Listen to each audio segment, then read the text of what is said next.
Hello and welcome. I'm excited today to dive in again, looking at how AI can support our work. And that is really the basis of this series, is using AI, using it as a support for what we do every day. All of us are using technology in our daily lives for all different types of work. And AI can support that. So today's focus is on data. How do we take either large amounts of numeric data, textual data, data from different sources online, surveys, all kinds of different data that we get, and how do we bring those together and get some valuable analysis and insights out of it? So my name is Nathan Wells. I work for i2e, and i2e is a consultancy company specifically focused around education for the last 10 years, but also working with currently a number of companies to help them integrate AI into their daily workflow. Because this is one of those tools, whichever AI you're using, that crosses barriers very easily. The way an office manager in a school system uses it is the same way an office manager, or very similar to the same way an office manager is using it in a health care system, another big corporation, any of those types of ways. There's very similar use cases. I've been thrilled and fortunate enough to now be traveling lately to very large universities, to small K-12 schools, and talking to countries and communities around the world on how AI can support what they're doing. And today we're going to dive in just a piece of that and look at some examples and make sure that we kind of have a good understanding of what this can do. And hopefully you can walk away with some very tangible things that can support your work and whatever it is that you are doing right now, and hopefully inspire you and look at some ideas of other things that you can be doing. Now, before we get started, I want to make sure that we give an introduction to make sure we're all on the same page, just making sure we know LLMs, large language models. Now, large language models are these deep learning algorithms that have been built and worked on for a long time, actually, but they've really come to the forefront in the last couple of years as they become more accessible and more easy for all of us who maybe aren't as technical to access, to use. The price is coming down, like all of those things is getting easier as they're becoming more accessible, more built into different products, and just all everywhere that we go pretty much. So the great thing about LLMs, large language models, is it's easier to give it something and it processes that natural language. So I don't have to worry about specifically typing in or knowing how to input a certain equation or algorithm or anything like that. It's natural language. And so it's a lot easier to get responses and understand what you're looking for. The other thing about LLMs is they're trained on huge amounts of data. And this helps them to have context and be able to give very understandable, coherent responses to the queries that we may be putting up for it to solve or to give us support with. And these models are really tasked with bringing forth and giving us a lot of help in language that we're used to. And so this could be English is the language I'm obviously using today and going to be giving examples of. There's lots of languages it supports depending on the large language model. And it does a great job at translating, summarizing, and coming up with new ideas and new text. One of the coolest things when we were first kind of using large language models is being able to give it an idea and see the output that it would give you. I still use large language models like Copilot, ChatGPT, Claude for brainstorming. They are fantastic brainstorming tools because they have this huge, vast data set of language and of ways that other people have responded, asked, and given data around whatever topic you're giving it, whatever topic you're asking about, and it can feed that to you and help you find what you're looking for. Now, they work based on the very basics is word prediction. So when I say it has these vast data sets of words and language that other people have used, Because of that, it makes predictions. It uses what's called a token, and each token can be a letter, it can be a word, it can be a series of letters. And it sees like when I get this string of letters together, predictively, more times than not, these are the correct things that go with it. It's fascinating if you've ever seen the Google, oh, I just lost it, Google Teachable Machine. The Google Teachable Machine goes in and you can actually train a mini AI model. And it works by sound, movement, and pictures. So, for example, I could show it these plants I have on my bookcase behind me. And I could show it the plants, different versions of plants, and then I can show it different colors of books that maybe I have on my shelf in different places. And tell it, like, this is a plant, this is a book, over and over again, and then train it to know the difference between a plant and a book. And then I can use it and share it with somebody. So it's a fun way to get an idea of what the training looks like. Now, obviously, the LLMs we're using are, billions of sets of data instead of just a few I have on my bookshelf. But it does a great job of giving us an idea of how those work. The other thing is how they work in the background is through neural networks. So this is, and it's hard to come up with a picture of what this even looks like, but it helps really complex patterns be broken down, processed into a language, and then using that to predict what would come next. And that comes from all of the training. So the vast amounts of training where we've given these, we, not me, companies and organizations have given these large language models examples like plant, plant, plant, book, book, book, millions and millions of times. So it can see the variations and differences between what a book is and a plant is over and over and over again, so that it can get over the small nuances between the different ones.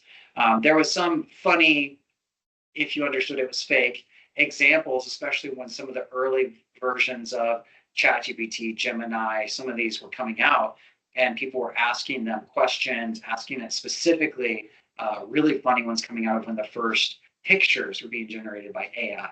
And what it thought it could make a picture out of the vast data set it had would be kind of hilarious, as long as somebody realized they were fake. And even to this day, sometimes, when it makes pictures of people, there will be 7 fingers instead of 5, right? So some of these things like that, it vast data and understands nuances, but it's also not perfect. And that's a really good reminder that this is a trained data set, but it's not perfect. It's finding all this information online. It's giving you what it thinks is the best answer, the best support for what you're asking it to do. But we always need to double check things. And that even comes into data analysis as well. So LLMs and data analysis, the benefits is accuracy. And I just talked about the mistakes it can make. But when you're looking at huge amounts of data, so I worked in a school district in Phoenix, Arizona. And for the last couple of years I worked there, I was a part of going through and looking at what was shared as part of testing and getting responses from all the students and sharing that across the district to the different principals and administrators of a part of that district to help them break down the data they were getting from the different district assessments and state assessments we were giving. That's a lot of data. We had over 70,000 students that were breaking down the data to find the outliers, to find the trends, and to be able to do that manually. And when I say manually, I'm like Excel sheets, and we have filtering, and we have, we can bring it into a table. And so we have those tools, but a large language model can, within seconds, break that down, say, these are the things that stand out, these are the things you need to pay attention to. And so that accuracy is a lot better because it can pull those out very quickly. Instead of you manually clicking through, it doesn't have to click on anything and accidentally miss something, accidentally click the wrong filter, right? Which was something I would do by accident here and there, right? And so being able to do that. And then we do have to check biases when it comes to large language models. but we do hope that it helps with some of that. It's unbiased on the surface, but we also do need to know that based on the training data, there are biases still built in sometimes. So we do have to pay attention to that. Okay. If you have any questions, please drop them in the chat or comments about how you've seen any of this work or what you've done. But I do want to get into some practical examples and really look through how this works. So when we think about looking at data sets, data analytics, and being able to have LLMs help us dig through that, what are some examples of that? So let's look at some real world scenarios that we can think about this. So first is one that, a lot of my time is spent talking with educators. So this isn't one that would maybe be as important to your everyday educator, but for our marketing department in the school district, it would be. For my company I work with that's in real estate, that this would be very important possibly to them. To other types of companies, right? This is a really important one. And so one thing it can do is you can say, what are trends? You can ask it to find and go into the web and look at certain areas of social media and ask it to look for what the public is saying about this, to pull out public opinion and to find trends, reactions, things that are working well, things that are not working so well. You can give it specific links, say, this link, which is to a specific post or to a specific topic or a hashtag. What are some highlights? What are things that we can pull out of this? And so those are interesting ways that we can think about using data. It's a different kind of data. It's not ones and zeros, but it's a type of data. It's a touch point where we can look at, and that would be really hard to dig through. If I, as an individual, or even if I had a team of people that was going to go scour through all this data, all this community public information, that would take me a long time to dig through.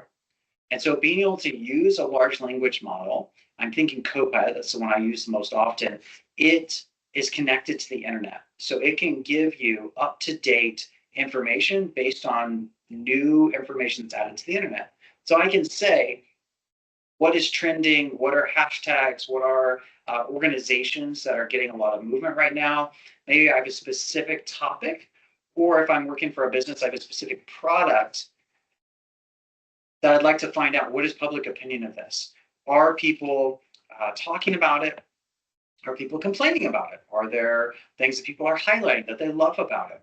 I saw one recently where they were looking at restaurants, and certain restaurants were getting better feedback than others. And so they used a large language model to ask what were the best reviews of certain types of restaurants.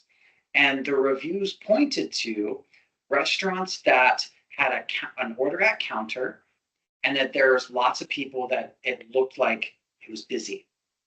And so because of that, this new restaurant owner moved their counter in their restaurant from the back to the front of the store.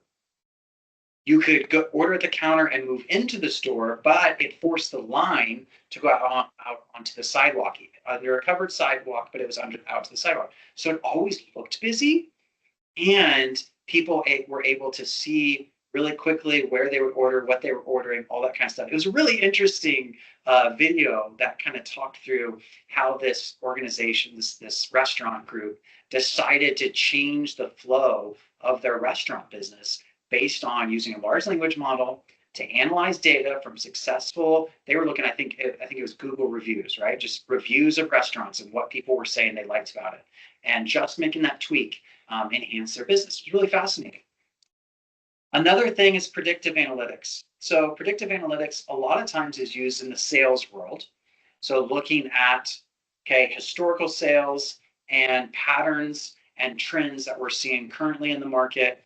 And based on that, we can make forecasts, we can make predictions, we can look at planning and think about how we can use that for what we're going to do. Again, working with a real estate group right now, they use predictive analytics to think about times of the year and types of houses that are going to be more likely to be sold. And so they use that to help them with forecasting pricing and what houses and housing areas they should be putting more time into, sending mailers to, where their customers may be coming from. In schools, we would use predictive analytics at times as well. And part of that is based on community sentiment, finding out if this bond is going to pass, if this different initiative we want to bring to the school board, what the possibilities of having public support for that are. So there's lots of areas that predictive analytics can be helpful and being able to pull in what is possible and what we think we might move towards.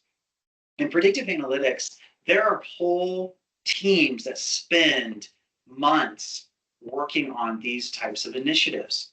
And with a large language model, we can think about how this can be a lot faster and easier to put together so that somebody doesn't spend as much time putting together the analysis, but instead can be working on what does that mean and moving that forward, which is pretty cool. So a more specific education example can be achievement score and analysis around how that can be used in a school.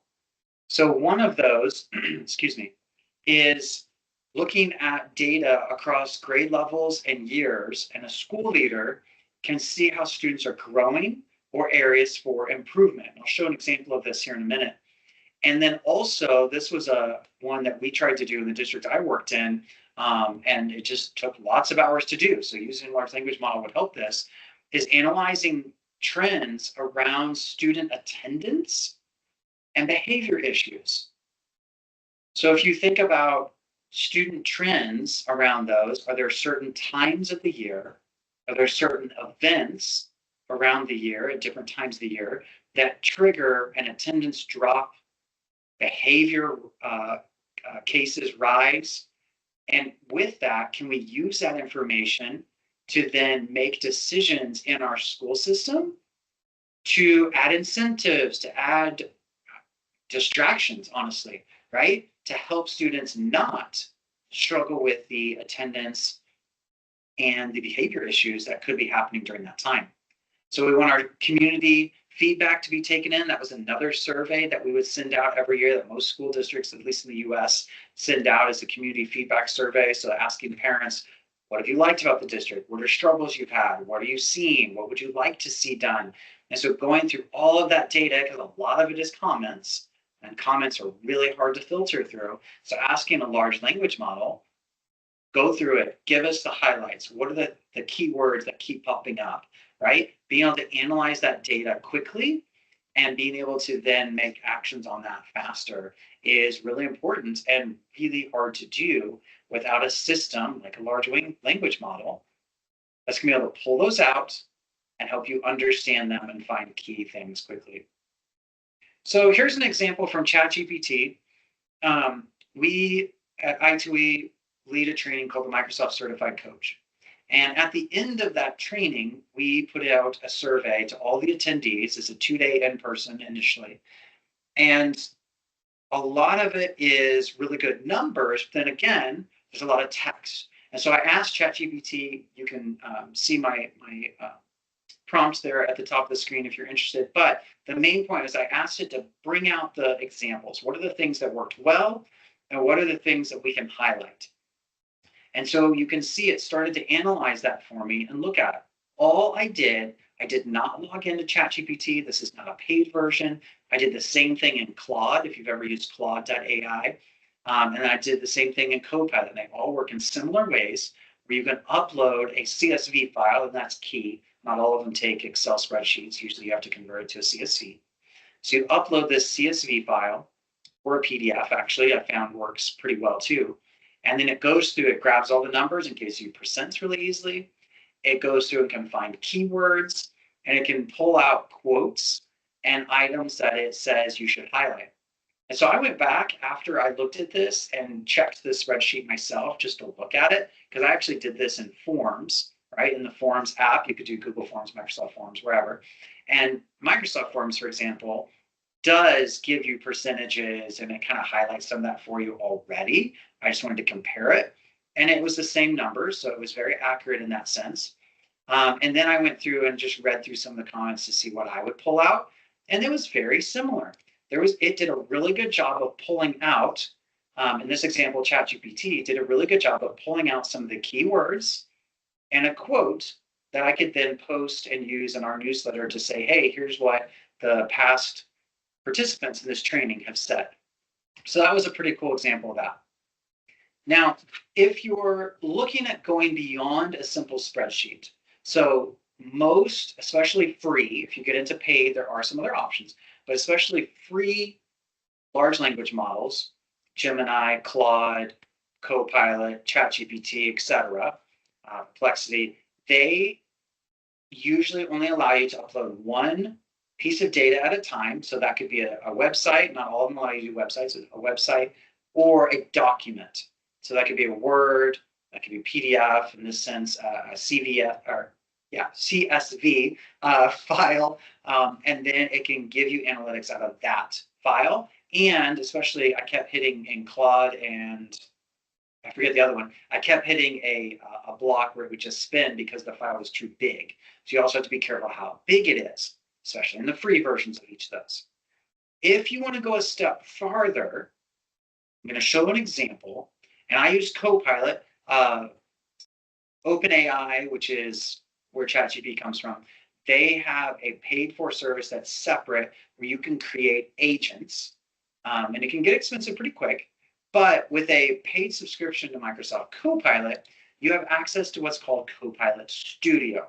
So I'm just going to show a quick little demonstration of what that looks like in case you're interested in how you can take this a little bit farther.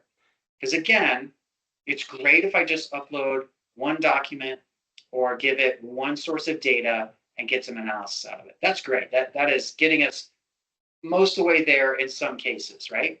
But if I'm wanting to analyze larger amounts of data, if I'm wanting to train a bot, which is what I did here, on a specific set of data, and then be able to ask multiple questions over and over again and in different ways, just on that set of data, creating your own agent or bot, chatbot, is really what you're going to need to do. And there's different ways you can do this in the Microsoft ecosystem. There's SharePoint chats that you can do that's specifically built on SharePoint systems and data. This one, though, is the easier one. That's just in Copilot Studio, I can create quick agents. You can also do this from the Copilot main chat page. I can create an agent. So I went into Copilot Studio and I clicked on agents on the left-hand side there. Get my little laser pointer. And from here, I went in and created a new agent. I gave it a title and I didn't worry too much about the description, but this was some publicly accessible data. I said I worked in Arizona school systems for a number of years. And so I was very familiar where this data was. It's publicly accessible, right? And that's what these agents need at first. And so that's what I did. So now I'm going to show you, I uploaded a knowledge base and started some topics. So we'll see what this looks like. So I recorded part of my screen here, so it'll be easy to see. So you'll see here, I'm on the overview page, and there I uploaded some knowledge bases. Now these knowledge bases here are publicly accessible websites, but they also are publicly accessible spreadsheets. Now, normally, the way these are set up, you're not just going to upload a spreadsheet. It has to be a publicly accessible link for this type of Copilot agent to be set up, the free one that's easy to set up and easy to use. So these are publicly accessible. They're listed on the website. Everybody can get to them. It's not behind a paywall or a login or anything like that. So for this example, I grabbed a couple of publicly accessible sites. I ended up uploading 5, I believe, and was able to get that started. So that's where the data is coming from. It's from the Arizona Department of Education website. But think about any website you work with that may have data, may have information that you're wanting to ask against. It doesn't have to be numerical data, remember? One of the videos I've watched before with somebody doing this, it was sales data. And so they linked websites that had a knowledge base. So it's just the knowledge base of the company. And so when people asked the bot questions, which we'll see in a second, it just was referencing that knowledge base and giving them responses in a natural a natural language. So it's a lot easy for somebody to answer and get questions answered. So I started some topics. So these are just some basic questions I could anticipate somebody asking. And then I shared this bot I created. It's called an agent. I tested it first. That's what it's showing there on the right-hand side is the testing. And then I published it and shared that link into Microsoft Teams. And when you share the link into Microsoft Teams, anybody in your organization can access it and be able to ask questions. So this is what it looked like. I gave it some queries and this is what came up. So I asked it to help me break down this information, to give me the highlights. And so it gave me the highlights from each year that I uploaded. It pulled out some key things that were important out of that: math and reading proficiency, graduation rates, teacher training opportunities. Then I asked it if it could give me some specifics around SAT scores. And then this one I thought was really good. I said, okay, what are the areas that need the most support based on this data? Now, the thing to know about this data is it is numbers and columns, like column headings. That's it. That's all it was. And so in this instance, Copilot, and this agent I built, it is going in and saying, this column is called math scores, this column is called reading scores, this one's graduation rates, etc. And it's saying, based on that data, here's the highlights. It did a really good job, again, using natural language, which is what Copilot is built on. It was able to answer me in language that was easy to understand and read through. Then my follow-up prompt was, this is great. What are areas that we can celebrate in different communities around the state? That's all I said. I did not give it specific districts. I didn't give it specific cities in the state, anything like that. But Copilot did a really good job in this built agent based on the data that it had, going through and saying, I forget in this example how many it did. It pulled out, I think, 12 different school districts around the state.